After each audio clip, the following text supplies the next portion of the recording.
What's up, folks? Welcome back to On Texas Football. Welcome back to the Winning Drive, the prime time edition. Lifetime Longhorn Rod Babers. Pleased to be joined by another lifetime Longhorn, the young prodigy CJ Vogel, and our own coach, former high school football coach at Vernon, Capel, Brownwood, Belton, Rotan. Also played college football at Abilene Christian. He coached there as well. Was on the staff at the University of Texas for multiple head football coaches, and he's a man of many talents. I mean, he's coaching a little league team right now. He writes some songs in his spare time. You can catch his work at ShipleyRanches.com. It's our own Coach Bob Shipley. What's going on, Coach? How you doing? Hey, it's all good, man. Beautiful day in Abilene, Texas. After I dodged a hailstorm coming back from Austin a couple of days ago. Oh, man. Pulled underneath an overpass. And well, like a tornado? I felt it, but I didn't get as bad as some people did. What was it, a tornado? What was it? Well, there were some tornadoes east of here, I think, but those clouds looked like a tornado could have dropped out of them any minute. I mean, it was crazy. I thought my windshield was going to break. And I took that exit and got into that overpass, and there was cars pulling every direction. I mean, it didn't matter. Nobody cared. Just get me out of this hail. Damn, man, that's crazy. Hey, yeah, so that was Tuesday. Yeah, Tuesday evening. Yeah. Hey, well, glad Coach is safe and sound, and everybody out there, glad you guys are joining us here. You guys know how it works. You guys throw out questions, comments. We'll try to address as many of them as we can. Super chats always jump to the front of the line, and you can interrupt the show at any time. Sark made a comment about a specific position group that I want to get into. Dez Bryant's got a man crush on the Texas team already. We got to get into that because I don't think we've talked about it, so we'll dive into that. There may be hints that the super conferences, the dawn of the super conference may be closer than we think. There's some discussion from at least some discussion from the SEC about doing some things independent of the NCAA. We'll talk about that. And also there are conferences, major power conferences, literally asking the NCAA to stop enforcing tampering rules. I'm not making it up. That's a real story. They're basically like, just stop it. Just stop at this point. I mean, we'll get into the story later on. That is also fascinating to me too. And that comes on the heels of an ESPN story where one of the quotes about tampering, I love this, from Max Olson, said, "I hate to say it, but the rules are a suggestion at this point." That comes from the article at one of the GMs they talked to. And hey, I think I agree with him. All right. Before we dive into some of the other topics, and like I said, you guys throw out your questions, comments, super chats, always jump to the front of the line, talking a lot of spring football here. I want to talk about one of the freshmen, Jermaine Bishop, a little bit, guys, because I don't know, Coach, if you got a chance to see it. I know CJ did, because it's CJ's tweet about Jermaine Bishop that kind of lit this firestorm. And I didn't know that Dez Bryant was this much of a Jermaine Bishop fan, but apparently he went on a Twitter rant about how good Jermaine Bishop was. So I'll just read you just a little bit of it and kind of how it starts. But he basically was looking at, I think, one of the clips that CJ put out. This one, shout out to CJ. He said, "I want to go on the record and say Jermaine Bishop will be Texas Longhorns' #1 wide receiver." He said, "The eye test doesn't lie. He's oozing with confidence. I can tell by the way he carries himself. He already runs routes like a pro. Legit playmaker. I'm looking forward to watching him perform this year." Now, Longhorn fans, you know this, Coach. You can't just put something out there like that and not have Longhorn fans come right back at you. All right, period. Even if they somewhat agree with you, they still gonna challenge it. All right, we know this because that's our business. And Longhorn fans came up and challenged him. He said, and how about this? He talks about the clip from CJ. Says most people would look at this clip and say it's just routes on air. A lot of young wide receivers would just half-assed during this period. His attention to detail is beyond his years. He released, he stayed tight and stacked on air defender.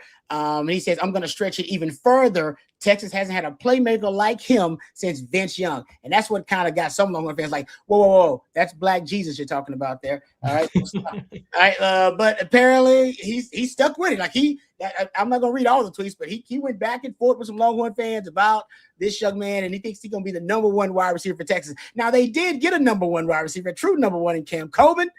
Before we dive into the macro subject, Coach, you first. What are your thoughts? Dez Bryant knows wide receiver play. And he does. Connected.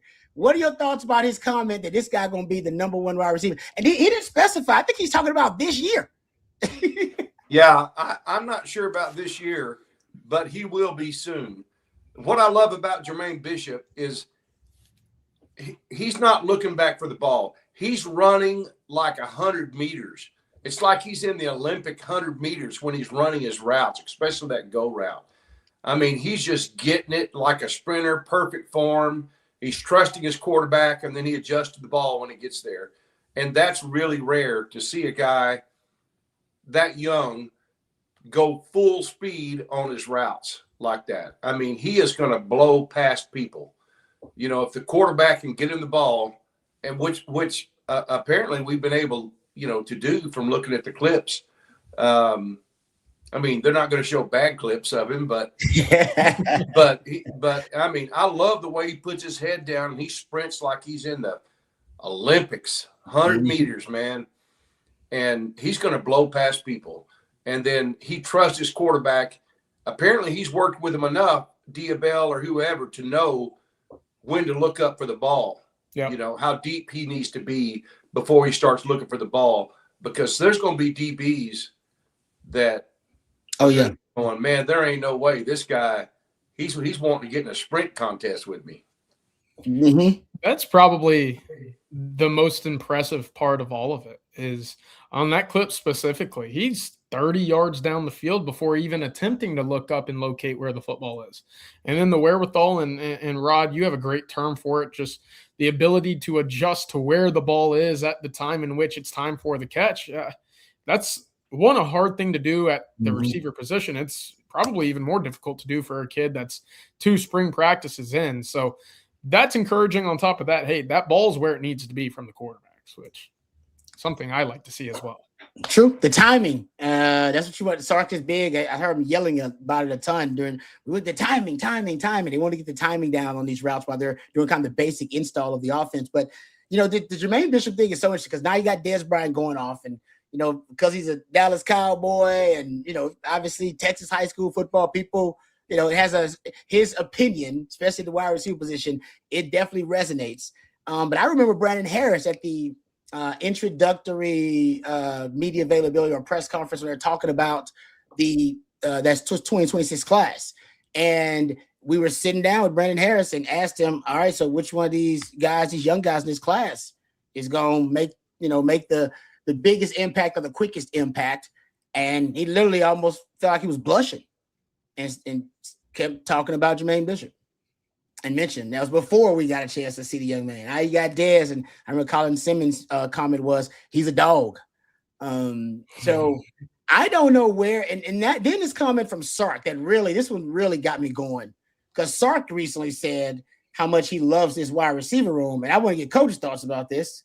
He said, I love that room.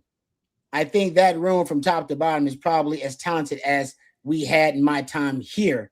But again, that's a quick snapshot of one day, but that room is very talented. He's talking about the wide receiver room.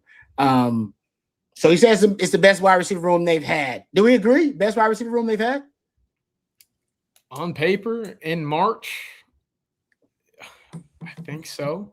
It's the deepest. If Jermaine Bishop's your 4th receiver, it definitely is. I mean, even then, look, we saw a lot of Dalen McCutcheon a year ago. Khalil Lockett, I think, shows a lot of promise.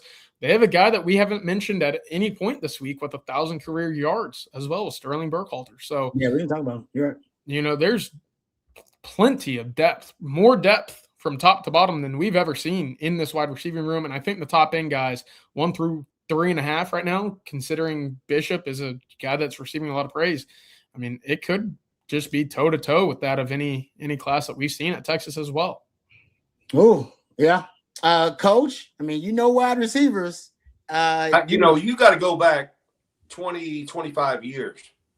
Roy, BJ Sloan. I mean, that was a great trio, the greatest trio that I've seen in Texas. Yeah. And I've been following Texas since the 70s.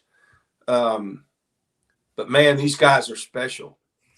I mean, I just want to add one thing. The timing is one thing, but when you're under real duress and you've got a blitz coming, you've got a rush coming, the time. I mean, you have to have the offensive line to give the quarterback time to be able to throw these timing routes, and that's going to be the X factor to me for Jermaine Bishop and Cam and these guys to, really be able to exploit defensive backs. Is we've got to have the time, protection wise, for the timing to be on with the quarterback and receivers. But it's really exciting at this point. I mean, every year somebody gets overhyped, every year, thank goodness, Arch had to go through his thing, but I tell you what, if Jermaine Bishop can live up to the hype, it's going to be an exciting career for him at the University of Texas. Yeah, no, you're right about that. I see the chat here, Sandman talking about, man, don't forget that 2024 group was pretty deep with they were Bond, DeAndre Moore, Ryan Wingo, remember as a freshman, they had Jonte Cook, talk about guys with a lot of hype there that didn't meet the hype here in Texas. So that was a deep group too. But yeah, if Jermaine Bishop is right now like looking like your fourth, fifth wide receiver, that circle of trust, and I think the circle of trust was larger than it's ever been in 2024, because maybe even Silas Bowden was kind of making some headway within that group, making some plays too here and there. I think this may be the deepest six. I think you had 4 wide receivers with at least 40 targets in 2024 and in 2025, and I think you're probably going to be around there again. But I'm with Coach. Sark wants to go downfield. This is going to be interesting because this wide receiving group is going to change the route tree because of how dynamic they are, the frame of all these guys, how big they are, and their ability, because you got contested catch ability from these guys. That's what Coleman's good at. That's what Emmett Mosley's really good at. Jermaine Bishop's good at kind of stacking defenders, getting on top of defenders, taking the top off of defense. That's downfield passing. You're not going to be able to maximize and weaponize the best wide receiver you've ever had if you don't have time in the pocket to get vertical routes. It ain't you just going to be throwing, dinking and dunking, and they'll get you some yak yards, but you won't have the full, in my opinion, the full complement of your weaponry if you don't have the pass protection. Coach is right. Yeah, totally agree. I think that 23 room obviously is very close. Right? That's good too. Yeah. With Worthy, Mitchell, you look at the rest of that room, Jordan Whittington, throwing a tight end. Like your pass catchers were fantastic. What we're talking about here and why I'm excited is because the deep ball is going to be there. It wasn't there in 2023. It was to suit Quinn's strength at the time. It was a lot of curls and comebacks, the timing to the out routes. We saw plenty, right? When you'd basically run right on the dot, a 14 or 15 yard stop, turn, and the ball would be on you. And that's just selling the go. And, the quarterback timing would be there with the wide receiver.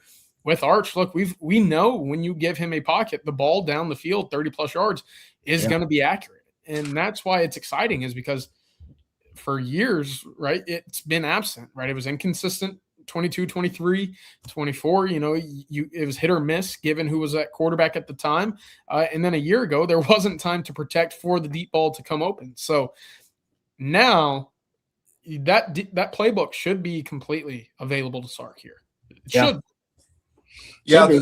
The difference is when you're comparing this with, the all-time Texas group of receivers, that Roy, BJ, Sloan, those guys, that was pre-portal stuff, obviously. It's not a one and done thing like you have now with Cam and, with Golden and, some of those other guys, that just come in off the portal for a year or two. That was what was exciting about. Those were guys they recruited out of high school that developed, and had several years of great seasons for Texas. This is a whole new, you can erase the board on this, because this is a whole new generation, a whole new era of football. And if it can beat the group we had, 3 years ago, was it 3 years ago? It's going to be a fun season. Yeah. Yeah, no, I remember. So I played against or I practiced against and played with BJ, Sloan, and Roy. And man, the physicality and size of that group was. I mean, they had and speed, the combination. And I think this is the kind of the biggest wide receiving group Sarkis had too, just size wise, right? You know, Sarkis has always been obsessed with speed, and kind of freakish twitch as at the wide receiver position, and he's had that. Xavier Worthy, Matthew Golden, but now these guys are much bigger. Even Khalid Lockett, Emmett Mosley, Ryan Wingo, Cam Coleman. The size of these guys, I think, is why the route tree is going to change a little bit. We'll get into that a little bit later on. But let's thank our lead sponsor first, and then we'll dive into some super chats. Got some super chats coming up, and let's thank our friends over at Vonlane. Before we dive into it here, Vonlane is a great service, folks. A lot of you out there, you're getting back to it, the conferences and the meetings, and you're doing your traveling short routes in between these major Texas cities or to these major Texas cities or just in the region, and that can be a bit of a hassle, right? TSA lines, delayed flights. You don't have to deal with that kind of stress, and some of you are still driving yourself, which also can be a little dangerous sometimes too with the traffic and road rage. You don't have to worry about that stuff, folks. Vonlane offers first-class travel experience on the ground. You board in minutes at a private hotel terminal, settling to on just 22 oversized leather seats. You'll enjoy complimentary Wi-Fi, snacks, beverages, and hot towel service on every trip. At their select departures, you also can have complimentary meals. And right now, they've upgraded the entire fleet with Starlink internet to make your Wi-Fi faster and more reliable. And right now, Vonlane is serving Austin, Dallas, Houston, San Antonio, Fort Worth, Plano, the Woodlands as well, Nashville, Memphis, Atlanta, and Knoxville. And if you're traveling with a team, you can charter your own Vonlane coach and design the trip from pickup to drop off. Visit vonlane.com. That's VONLANE.com. And if it's your first time riding, enter the code OTF26 at checkout to receive $20 off your first ride with Vonlane. That's Vonlane, your private jet on wheels. Thank you very much to our friends over at Vonlane. We appreciate them and all their support. All right, let's get to some questions here. We got a super chat from Cisco. Thank you, Cisco. We appreciate the super chat. Says, with as much talent as Texas has offensively, is this the most wide open the playbook will be in Sark's tenure? It's a good question, Cisco, and thank you for the super chat. What are your thoughts? Yeah, what are your thoughts about it? Most wide open offense. Basically, are you talking about just using as much of the playbook as possible? There, what I mean? What would you say? What would be the guesstimation on how much the playbook Sark? Have we seen the entire Sark playbook? See, that is a great question. I want to say that 2023 team was pretty close. Mm-hmm. Yeah, good point. I mean, you had two really good tight ends. Your running backs were really good, until the Jonathan Brooks injury, and then a wide receiver. We just went through it. That's probably the closest it's been, if not to completely full. So I would say 23 might holistically be a little bit wider when it comes to overall usage because you could drop things for the tight end. Mm-hmm. I think that's really the only variance. Texas, I'm really optimistic for Michael Masunis. I think he's going to do great jobs in the trenches, blocking, protecting. Is he going to be your after the catch guy? Like, can he win a one-on-one like Jatavian Sanders in his hands did? I don't know. Can he hurdle guys like what we saw with Gunnar Helm at times? Probably not. He's 260 pounds. So that's my one hesitation. But beyond that, I think you upgrade a little bit with two first-team all-conference running backs. So there's the give and the take. So yeah, that's a great point. One thing, you're hearing about Raleek and you're hearing about Hollywood Smothers. Who was our playmaker last year? Ryan Wingo. Mm-hmm. He's lost in the conversation now. Yeah. In spring ball. I mean, nobody's talking about Ryan Wingo anymore. And he was our playmaker in 25. Mm-hmm. He was the go-to guy. Mm-hmm. And so you had Raleek and you had Hollywood back there. I mean, I think like you said, Rod, we've got an open playbook. I think it's the most open playbook we've had. If the tight end situation will work out like we hope it will, and the offensive line. Yeah. I think CJ's right. That is probably 23 and maybe even 24 just because you played so many games. In 24, because I literally remember Sark saying after that 24 season, one of the things he learned from the playoffs or from that experience was I need to have more available. I need to have more. I need to have more tendency breakers. I need to have more ways to attack a defense from a certain personnel grouping or with a certain formation. He literally said that. And I thought, but it made sense because he had never played that many games against elite opponents, right? So later on in the season, elite opponents, that's why you got to break tendency because they're breaking down all your tendencies, all your habits as a team. So I think they came really close because you also had a running back like Bijan and Jaden Blue that could hurt you downfield. So you saw vertical running back concepts. To CJ's point, you had the tight end that you maximized. So it's either 23 or 24 we use most of the Sark playbook.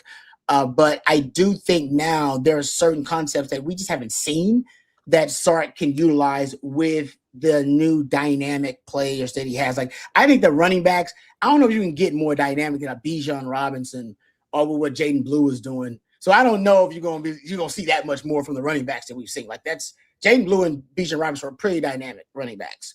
And I think they were able to expand expand the scope of how you were going to use those guys. And I agree with CJ. I think tight end. I think you've had good tight end play with JT Sanders gun. So I think you've probably seen a lot of the tight end concepts as broad as they're going to be with Sark. Well, what I think is probably the wide receiver and quarterback. Because Arch in his dual threat ability, his scrambling ability, right? Arch is running. He has flipped now your zone and power ratios. You're actually running more gap power schemes offensively in the run game than you are zone schemes. It's only because of Arch. Because Arch ran so many power concepts. So now you're running more power than you are zone concepts. But in the red zone with Arch because of his legs.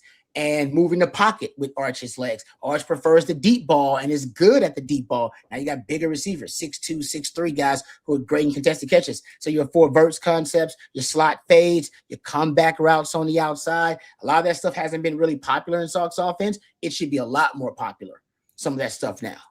Hey, Coach, I got a question for you.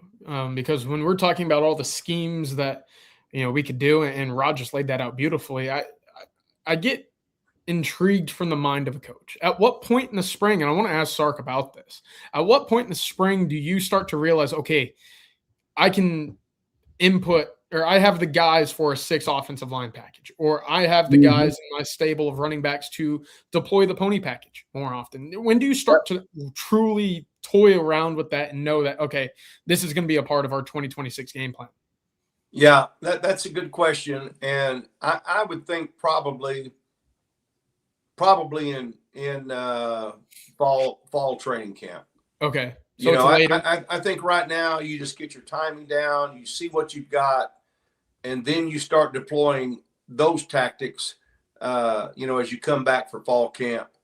And, once you've had a time, a chance to really look at the tape and understand exactly what you have, then you have all summer to put it all together and come up with, what you're going to be capable of doing. I don't think right now they know exactly what they're capable of doing. I think everybody's really excited about it. And I think Sark is obviously excited about it. But I think, you tap the brakes and you get through spring ball, then you evaluate everything, and then you say, okay, this is going to be our go-to stuff in the fall. We're going to get our playbook together. And this is the way we're going to be able to expand our playbook based on what we've seen this spring. Yeah. Okay. That makes sense. Yeah. And I was somebody said, I see Anthony said the same thing last year. Remember, last year they did try new stuff. They were trying more deep vertical routes. It didn't work because you had the O-line. The protection was terrible. They didn't know their O-line was going to be that bad. They probably should have. That's their job, right? But they miscalculated. Remember, that was part of the problem early on, is that they were trying to chunk these deep routes downfield with no time for pass protection, and Arch didn't have the timing down. And Arch was also off early on and erratic.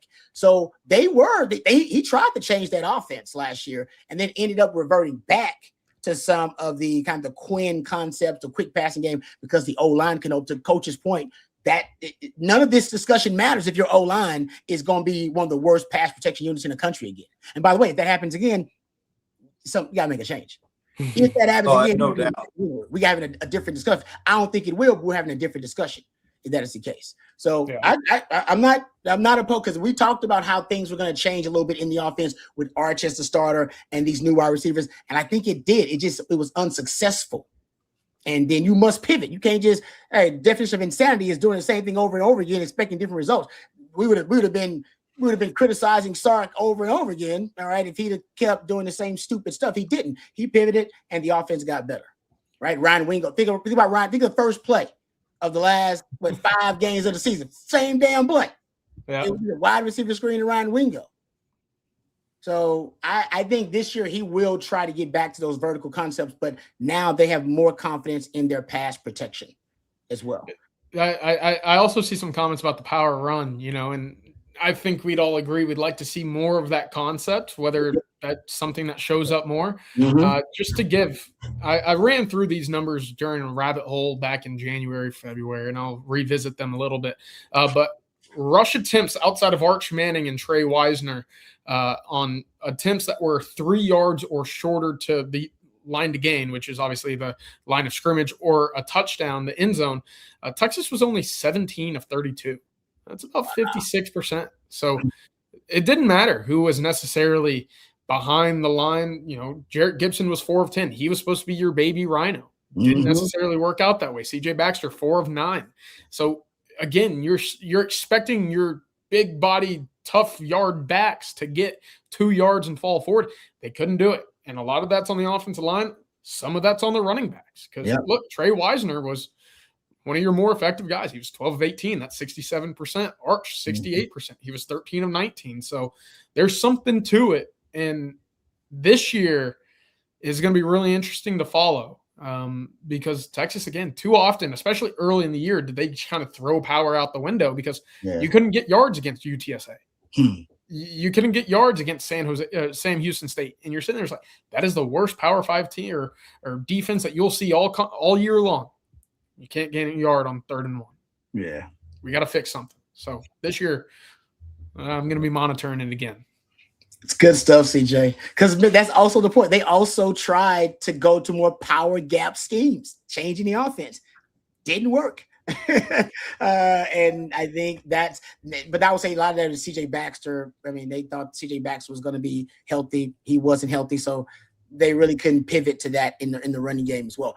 Also, getting back to that initial question about Sark opening up the playbook, this was the least amount of variety you had in the offense, personnel package wise, since Sark has been here in 25. You didn't have any 6-0 line package, very little pony package, if any. It's more like the Ryan Niblett package where you put him in there and motion him around. And I can't get on Sark because you had a lot of injuries at running back. So he didn't really trust that he had 2 backs to put in there at the time. You didn't have no wildcat. I mean, the exotics left the offense. Like Sark had more exotics early on when he got here, and now he's just 11, 12, and that's pretty much it. Mm-hmm. You know what I mean? Like, and I think you got to get back to a little bit more variety. You need to sprinkle in some of your Big 11, Big 12, 20, 21 personnel with 2 backs. Malik Brown and Hollywood Smothers should be able to do that now. I do think the offense is better when it has more variety, just straight up. I don't know if that's the reason. That's not the only reason that the offense was the underachieved last year, but I think that's one of the reasons. When Sark is when he is inspired by the dynamic athletes on his offense individually, he comes up with really creative ways to maximize them.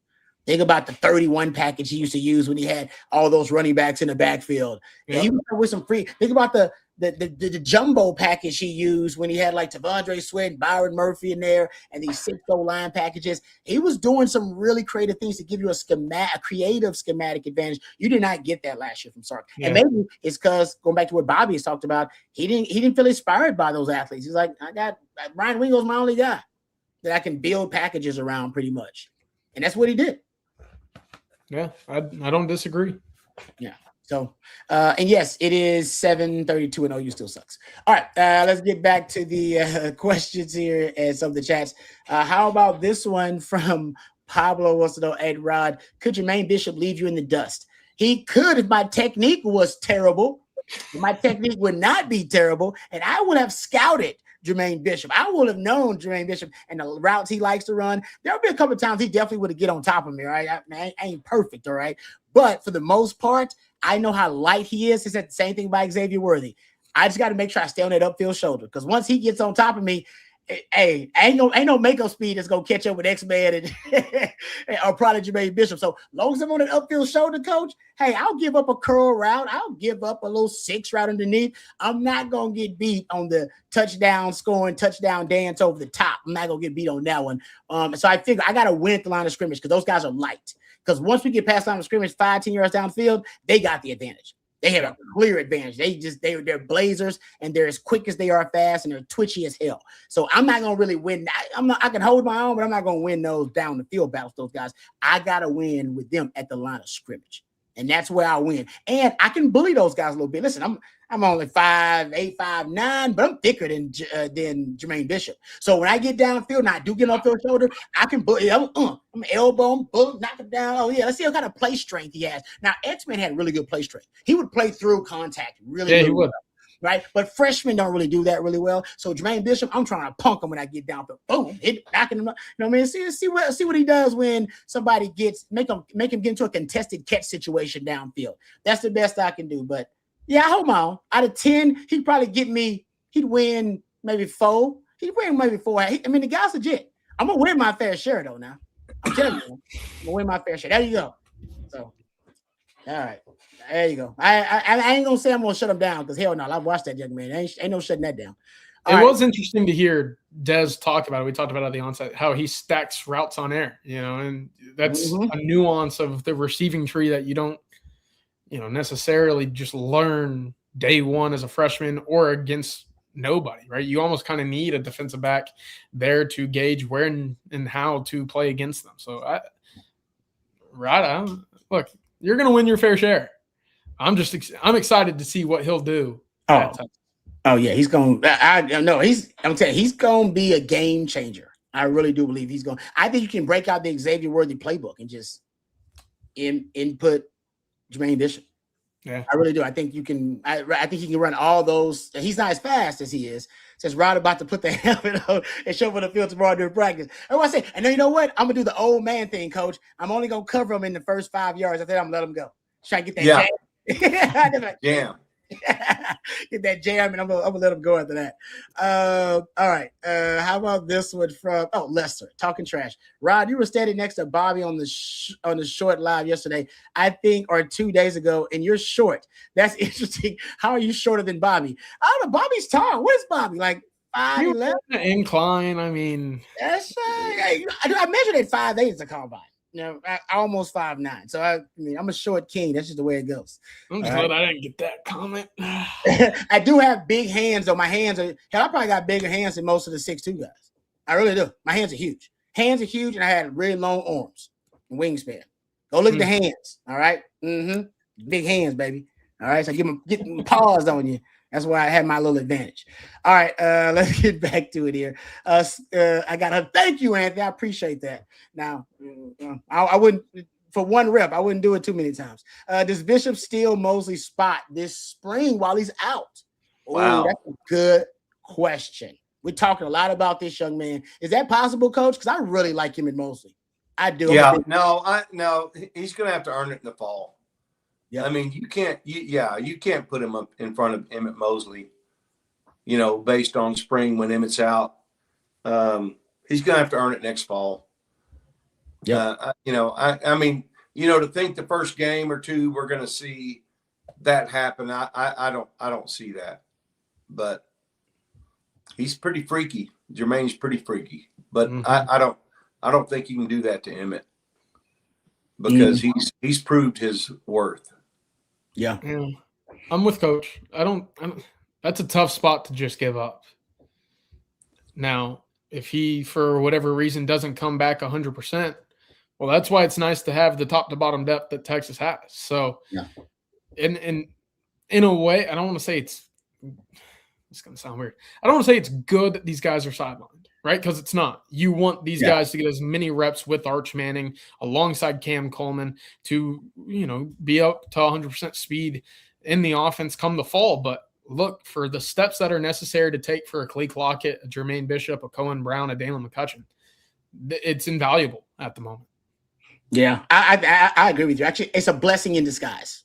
Yeah, that's a good way to put it. I'm with you, because he said the same thing about KJ Lacey in the Arch thing. He's like, no, usually we got to manufacture these opportunities for these young guys to get reps with the ones and get put in different situations, red zone, third down. It's like, now he get to evaluate KJ Lacey and a little bit of Dia Bell in those situations too, because Arch is already a proven commodity for you. So I agree with you, CJ. I think there's a lot of that in this spring where the main guy's out, but it's a great opportunity for those young bucks. Real quick, Rod, how is Bishop in blocking on the perimeter? Hey, for those screen plays, those balls are going to Jermaine Bishop. He's not going to be out there leading the way. Now, in terms of what he might look like in run blocking, I'm sure it'll be a work in progress. He's 165 pounds. It's a great point, though. He shouldn't be the one blocking, huh, Coach? He should. No, and he won't be. Everybody else in that room is 6'2 plus, so y'all go do the dirty work. Yeah. Speaking of Emmett Mosley, he might be your best blocker on that perimeter as a wide receiver. He could be. Now, I have not seen Cam Coleman. I will admit, I've not watched Cam Coleman as a blocker. I probably should go back and do that. I've not watched him, but so I'm not trying to insult him. But Emmett Mosley is really good blocking on the perimeter. I wanted to get to. Here's a question from Tyler. It was in the chat from earlier, probably about 20 minutes ago, but I thought it was a good one. He said, in y'all's opinion, does Sark have the playmakers to replicate the 2020 Alabama offense? This is good because that offense, it was Sark's. It was his Sistine Chapel. I mean, that was his David. It was like one of the best offenses in the history of college football. And it was what I loved about that offense. It was always on time. It was very rarely did you see Mac Jones get deep into a progression. It was just the ball was out, boom, boom, boom, and it was great timing. And of course, you end up obviously winning the national title with that offense. Heisman Trophy winner at wide receiver, Mac Jones drafted in the first round too. That's a good question because they led the country in explosive plays. And one thing I said about the Sark offense, guys, honestly, and I don't mean this to be critical because I love Sark. Okay, his offense ain't really good at much but explosive plays. Y'all realize that, right? No, I'm serious. It hadn't been a good red zone offense since Bijan left. No. You ain't a great third down offense. You ain't been necessarily a great third down offense. You're not great in short yardage. We all talk about that. You're not great on the goal line. Why is that? It's the offensive line. So the question is not, do we have the skill that Alabama had in 2020? Do we have the offensive line that Alabama had in 2020? Because if you don't, the skill, you can't compare them. That's the X factor. Coach is right. He is right. He's right. How about that? No, I totally agree with Coach. And that's typically the engine for a lot of good offenses, right? When Texas was down in the teens, right, and those good offenses would arise, it was through a running game. You see a Deontay Foreman pop up and a Chris Warren, right? These guys that have the big games through the offensive line, you're like, okay, now we can generate through the pass and the play action after that. Well, if you can't do either of those things, you're just kind of stuck. When you were talking about Sark's offense and what he was good at and what he's not good at, kind of had me thinking, right? The explosive play. Y'all remember Adam Dunn in baseball? Mm-hmm. Yeah. It's kind of what came to mind. It was a guy that's going to hit 40 home runs a year, but he's going to hit probably 200 and he's going to strike out 200. He's not going to steal any bases. He's probably going to be a liability in the field. But, boy, when you need a big hit, a ball to the wall or a round trip, he's probably going to hit a ball that you're going to sit back and say, God, man, that was beautiful. But there's still going to be other issues and things that lack in his game. So, look, I don't think obviously Sark's offense isn't Adam Dunn. He's not going to be a 200 strikeout guy, and he's not going to hit 200 in a season. But there still have been areas that have lacked. And to Coach's point, you get that offensive line figured out. And right now, you're just missing a decision for Lawrence Seymour. And I think this offensive line could be very good. Right now, I don't know, though. But if it is very good, if it turns into being very good, again, I think this could be the best offense that Texas has seen under Sark. Yeah, exactly. And if the offensive line is better, then maybe you would be better situation. Now, I don't want to say Sark has never had an elite situational offense. When he was at Bama, I think they were one of the best, if not the best, third down offense in the country.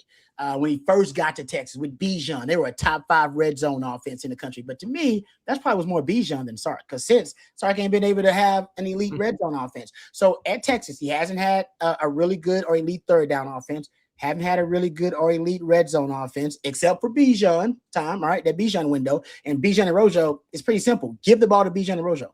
All right, put some Bijan on it with a side of Rojo, solves all your problems. Goal line, to Coach's point about the goal line and short yardage, hadn't been great at that. So if you look at specific situations, Texas hadn't been great, but where do they shine? Explosive plays. 2023, you were top 10. 2024, you were top 10. You were top 10 at Bama in 2019. I think you were top 5, actually, and you were the best in 2020 when you won the national title. So your best years as a coordinator and a coach have been when you were the number 1 team in the country on generating explosive plays 20 yards or more. That was 2024. You almost made it, and you were knocking on the door, and that was in 2020. You were the number 1 offense in the country generating explosive plays. That's what you do, Sark. That's your bread and butter, because that saves you from having to be a tactician on third down and a strategist in the red zone. That's not your strength. You'll get there one day, but that ain't your strength. All right, your strength is dialing up them big plays, baby, setting them guys up in them haymakers. All right, you're a big game hunter, and that's what last year your offense wasn't good, because you weren't great in explosive play. You were like 50th in the country. You had 12, 20+ yard runs, and half of those were arch. You know what I mean? Like that's why he's like, I got to get Cam Coleman, I got to get Raleigh Brown, I got to get Hollywood Smothers. He's got to get explosivity back in the offense, man. That's your calling card. The last thing I'll add to that, do y'all remember the clip of, was it Jalen Waddle and Devontae Smith running out to a spot? And, we've heard all the time, Coach Sark loves to have positionless wide receivers. Yep. You don't learn one spot, you learn the offense. That way we can plug and play you wherever we need it to be. And the two took the field. They heard the play in the huddle, and they take the field out coming out of a timeout, and they're playing rock, paper, scissors to see who would take the money spot for a splash play. And for whatever it was, I don't know if it was SEC Network or Alabama something, they caught it live. The two were playing rock, paper, scissors coming out of the huddle. And you see one guy go, yes, and you see the next guy just go, oh. Because the next play after that was a 60-yard touchdown to the winner of the rock, paper, scissors. If Sark in Texas can get anything close to that, that tells you the offensive line's good coached, which is exactly what you're talking about. And 2, you're going to have plenty of weapons that can make big-time plays down the field, which is right now the expectation for this year. That's good stuff. I remember that. Actually, I remember seeing that online. That's great. Great stuff, CJ. All right, getting back to questions here. How about this one from Cisco wants to know, can Jermaine Bishop push out, say, a Khalil Lockett and a Daly McCutcheon? Yeah, because those guys competing like head-to-head right now. Like Coach made a good point about the Emmett Mosley thing. He's not available. But right now, if Khalil Lockett and McCutcheon are inconsistent and that guy's more consistent, he could end up getting a leg up for the fall competition.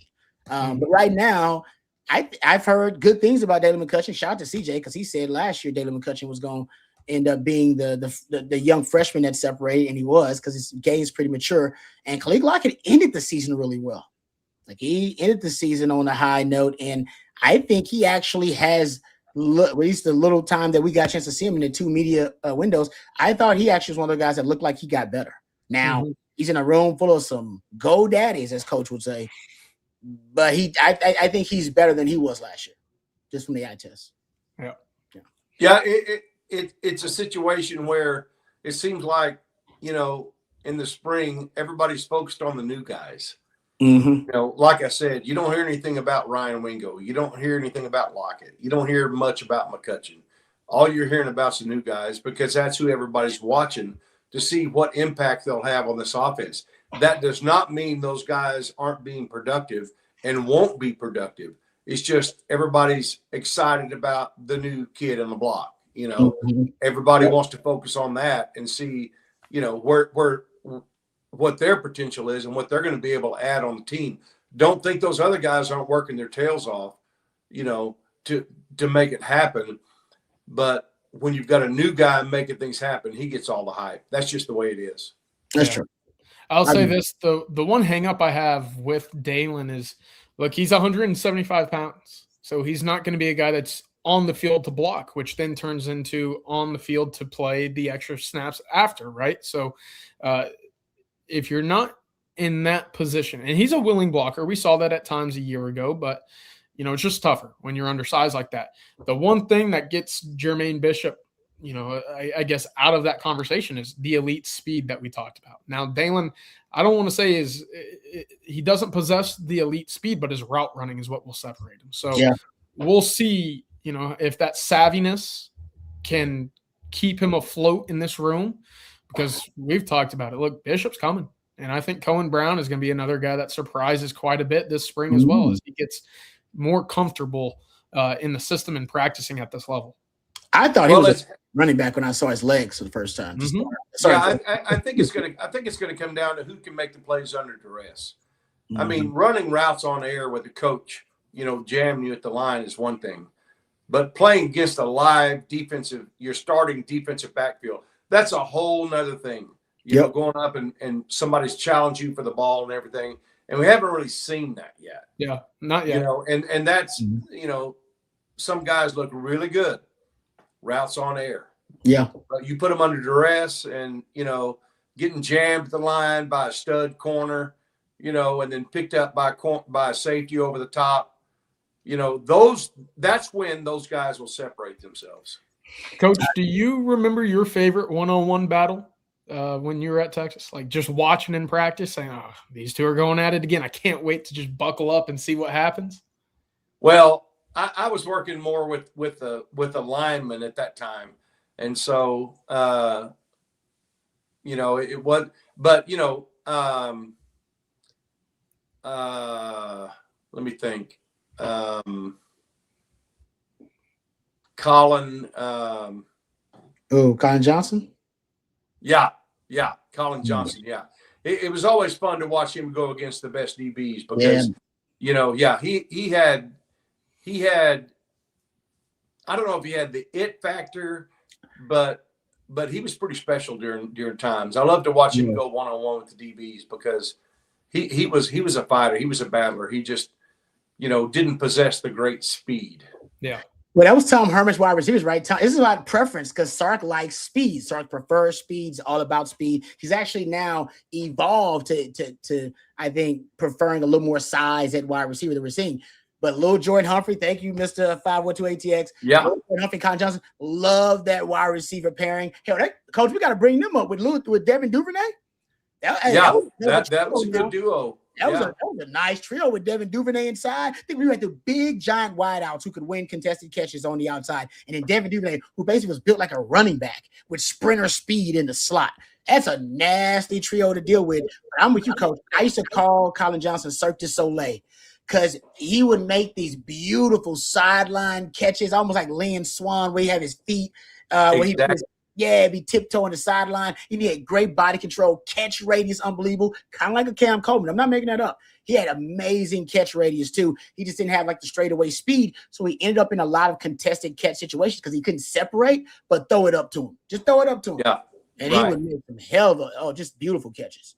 He says Broncos re-sign Humphrey. Lil Jordan Humphrey. I remember saying both of them. I said, I don't know if they're going to get drafted. I don't know when they'll get drafted, but if both of those guys are NFL wide receivers. Just what Coach said, because when it's a contested catch situation, they both fight for the football, and they'll come down with it 70% of the time. Yeah. The name that from that era specifically, right, 2015, 16, 17, in that range, the one that just is always, God, I wish I got to see one more year out of him, that was Reggie Hemphill-Maps. I mean, oh yeah, he was a stud. With the ball in his hands, he was fun, but he was a larger build guy. But the speed, I mean, he returned punts against Maryland back then. I mean, it was fun. He was a stud. Tom Herman loved them big or wide. What was the other? Oh man, what was the guy that basically should have ended up being a tight end? He ended up, I think, playing tight end later. Malcolm Epps. Malcolm Epps. About 6'7". Yeah, dude, he was 6'7", but he played. I'm not trying to get against the young man, but he would play like soft for being 6'7". I always wait on him to just start bullying people, but he never would. He always played with. He was a finesse player at 6'7", which didn't match his frame. We said, boy, bro, go get yourself some sneakers and get on the low block. Exactly. That's how we're playing. So work on your hook shot. Man, I always thought, man, that dude, when you pack on some weight and he gets an attitude, he gets pissed off, he's gonna be a good player, and it never really came to fruition for him. Recruiter Reggie, CB, I remember that. He actually was a great recruiter for Texas too. He was hyped on social media. All right, let's get back to a couple of questions. I know we're getting close to the end of our live stream, so we'll take a few more questions. How about this one from Salt City Bulls? Thank you. Says, do you think with such athleticism at the O-line, we see a lot more misdirection and pulling? Oh, that is good.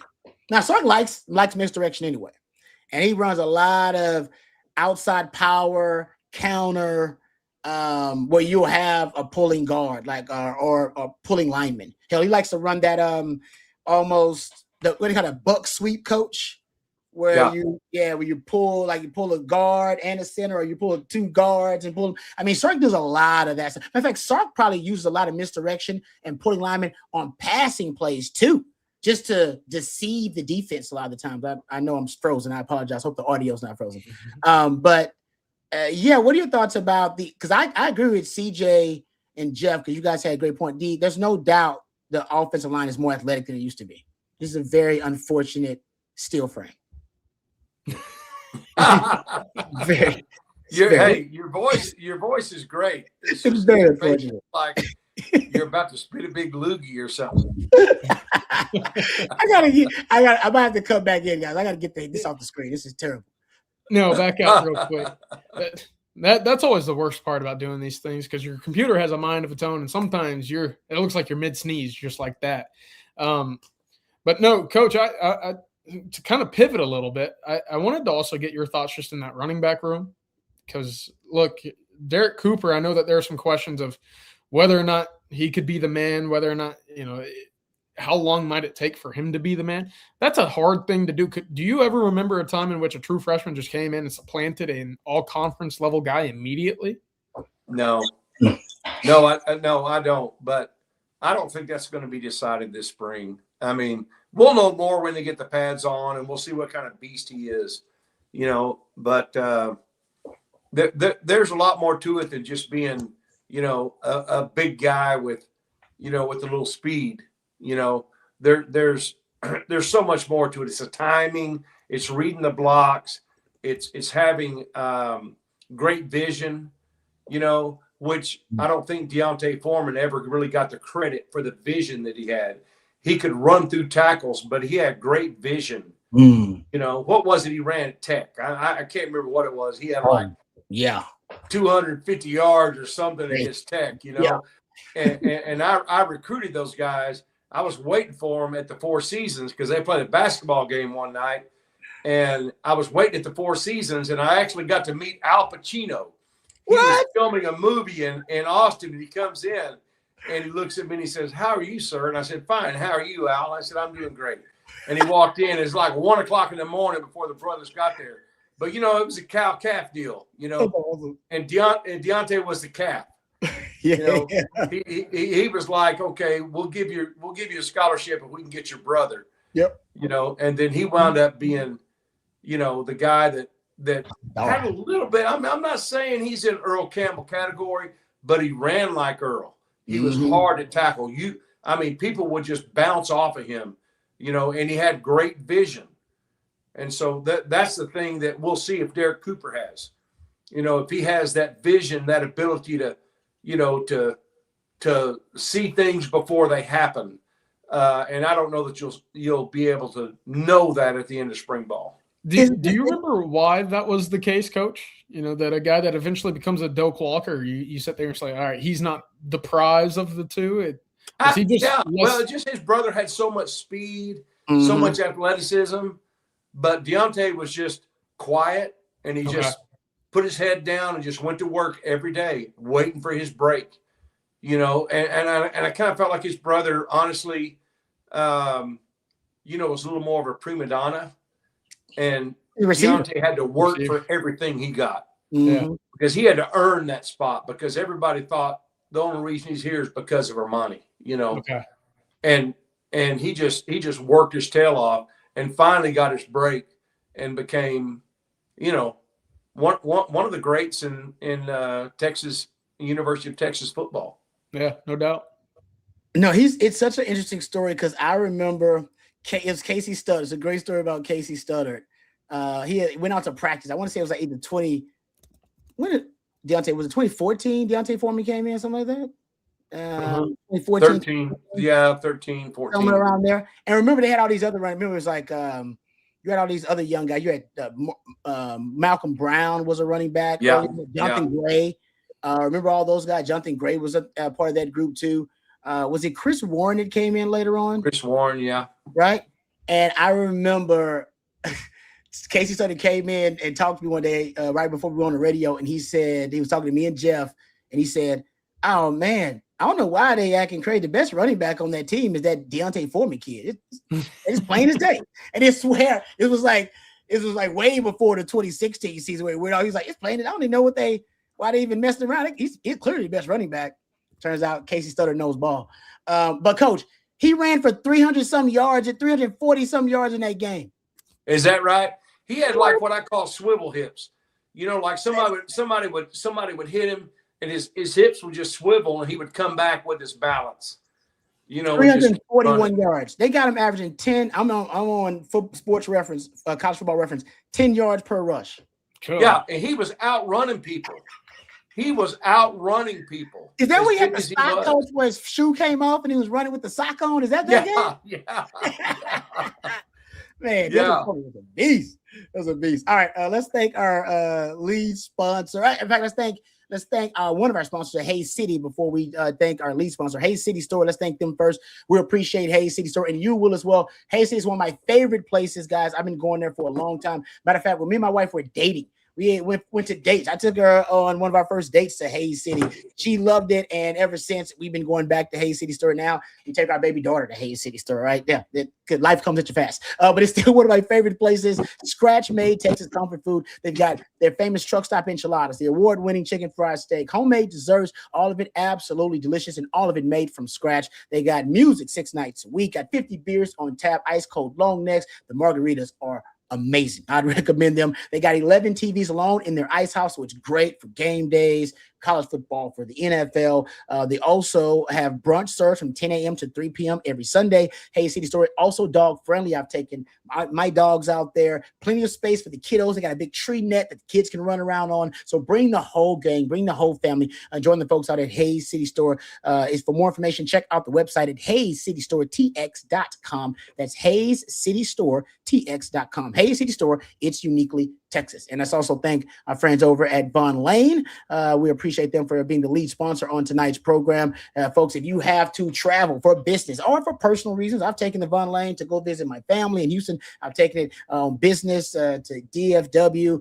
It's great. I would recommend it. My wife has taken it several times too. It is a first-class travel experience on the ground. You board in minutes at a private hotel terminal. You settle into one of just 22 oversized leather seats. You enjoy complimentary Wi-Fi, snacks, beverages, and hot towel service on every trip. They've also upgraded the entire fleet with Starlink internet across the entire fleet, which means your Wi-Fi is faster and even more reliable. They serve Austin, Dallas, Houston, San Antonio, Fort Worth, Plano, the Woodlands, Nashville, Memphis, Atlanta, and Knoxville. And if you're traveling with a team, you can even charter your own Vonlane and designing trip from pickup to drop off. That's Vonlane. Visit Vonlane.com, VONLANE.com. And if it's your first time riding, you can enter the code OTF26 at checkout to receive $20 off your first trip with Vonlane. That's Vonlane, your private jet on wheels. All right, real quick, just 2 stories. I said I want to mention this before we got off air.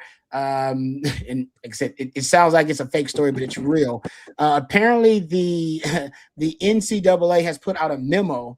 They're going to continue tampering enforcement despite the Big Ten requesting that they suspend enforcement and investigation of tampering cases, which I have no idea why the Big Ten wants to do that. That's crazy. But I will say tampering, as I've said before, it is easily the most violated rule on the books. Hell, the NFL understands that. We just had NFL's legal tampering period not too long ago because they understand it's a really tough thing to deal with. Thank you, that's Ross Dellinger. He also reported that an SEC president says the conference might be forced to go their own way for lack of leadership from the NCAA. During key meetings in Nashville this week, the league's executives are set to hold that discussion about going a more independent route of the NCAA. So keep your eyes out for more big news about that. Hey, did you guys see the Tommy Tuberville quote? Uh-oh. Tommy Tuberville, he said, he's what is he testifying in this committee? And he says, the magic wand, I would give everybody 5 years, play 5 years, no excuses, 5 years, you're done. You can transfer one time. And then his cohort, Chris, says, well, what about coaches? Same thing for coaches. And he goes, you got me there. You know? That's great.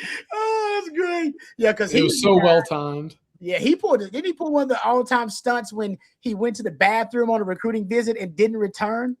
Yes. I had a friend of mine who was a coach on that staff.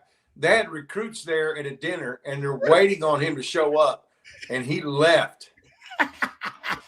Took a job. I don't remember Mississippi. I don't remember where it was. Oh, yeah. No, he took a job. Yeah, I remember that. Yeah. They're waiting around for him to come back from the bathroom, and he got that call or text or whatever, and he left. He abandoned. He's like, Elvis has left the building. Parents, everything. They're just waiting. And now he's a politician. Go figure. Well, yeah, right. It tracks, don't it? It tracks. Okay. Last question for you, CJ, before we get out of here from Antoine. CJ, any news on 27 visitors, Drake Carroll from Alamo Heights and Cale Thigpen from Jersey Village? Yeah, Texas still monitoring Cale Thigpen out of Jersey Village. That's right outside of Houston. The edge rusher came in for the Wednesday practice. They're still monitoring the edge board. Texas had a number of guys in that edge room on campus. They actually offered Braden Booth out of South San Antonio High School. So worth monitoring that one in terms of when or if he sets an official visit for the summer. Drake Carroll's really interesting because every time I talk to somebody down there in San Antonio, they mention his name.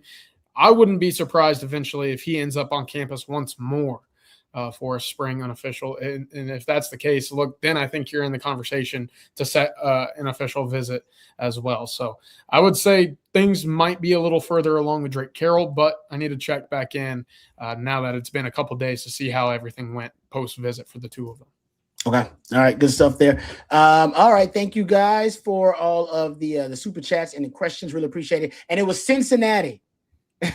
Shout out to Coach Champ says, well, Cincinnati does the job he left for. DKW says, I trust. Oh, gosh. I love this. That's right. It was. I trust anything Tommy Tuberville says about as far as I can throw him. Yeah. I agree with that, DKW. All right. Thank you guys for all the questions, super chat. Coach, great stuff as always. Appreciate all your wisdom and levity. CJ, you are the man. Appreciate all your hard work. And thanks to the real MVP, which is Matthew behind the scenes. Nobody does it better. He is the heart and soul of OTF. If we missed any of your questions, we apologize. Please direct them to the gentleman at Coffee and Football bright and early tomorrow morning. That will be Jerry Hamilton and Bobby Burton. They'll start at 8:15. And then we'll have your Friday live stream as well at 3 p.m. I'll be on that. I believe Jerry's going to be on that 3 p.m. live stream too. I believe Bobby sometimes joins us on there. So that'll be the 3 p.m. live stream tomorrow. So for CJ and for Coach and for Matthew, I'm Lifetime Longhorn Rod Babers. Until next time, hook 'em horns. Thank you, Rod Babers. Thank you, brother.